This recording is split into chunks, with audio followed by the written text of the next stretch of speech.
Yeah, I agree with what the chiefs are saying. There's still a lot of discrimination, but there's places where the discrimination is opposite. Like, for example, as a non-Indigenous newcomer here, I don't get access to the same medical services and medical support to access the services.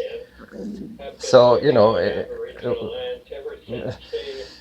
I don't think the Cowichan band wants to kind of take advantage and get ownership of the properties of people, although there are patterns that I notice by individuals, not necessarily by organizations. Because if an organization of Indigenous or First Nations communities is functioning well in their advocacy, they won't turn against each other like, let's say, the conservatives do.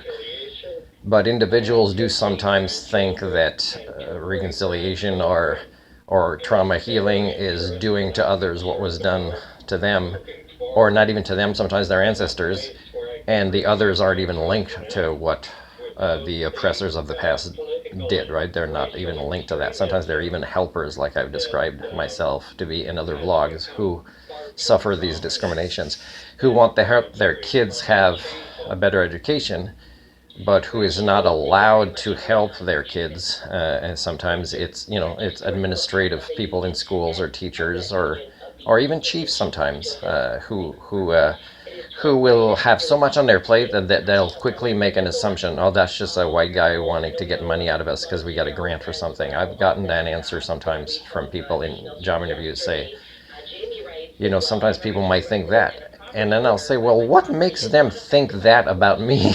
Because there's no way that I'm role modeling capitalism in my life. Now, this movie here, I gotta be honest, I'm disappointed. I'm disappointed because it just skims the reality of who Muhammad Ali was. And I'm not saying there's a lot of great things or a lot of bad things, because it's either or, there are both, but they don't dig deep into it. And really, if I was going to say what are three patterns that I've learned about Muhammad Ali from watching this movie, is that he can't stop himself from being attracted to women even during relationships and getting involved. And then of course these women are not caring because he's a celebrity and he's a handsome man and he's strong, and he has the potential to earn a lot of income and create celebrity status in them. They don't care that there's another woman involved. That's one of the three patterns that was demonstrated in this movie. The other thing is that Muhammad Ali didn't necessarily refuse to go fight in the Vietnam War because he was primarily against the whole concept of it. Is he had a plan for his career, and he didn't want to deviate from that plan, and to do it he had to stand up for something that maybe wasn't his priority of what some people might think he was standing up for. So there was some self-serving, and again, he had some past experiences that made him like this. It's a strength of character that he set goals and he wanted to achieve them, and that he used this sense of humor, let's say with Howard Cosell, to actually overcome some of the emotional struggles to achieve these goals when maybe he wasn't surrounded by the right kind of support system that would help him evolve in a personal development kind of way. The third pattern I would say is, I don't think you see him train a lot. I mean, you see him in kind of Africa sometimes, and you kind of see him look at things and think of things. But there's so little self-disclosure on his part that it's almost left to us, the viewers, to think, oh, this is what his thoughts must be linked to these feelings, because there's a lot of observing. And some of the filming is done that he's noticing the faces of people in his surroundings.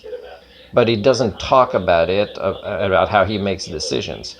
So there's very little possibility for the viewer to take on this role modeling of personal development, if there was some, by the processing that he's going through in his feelings and his powerful events in his life, and in what he observes and how he interprets it.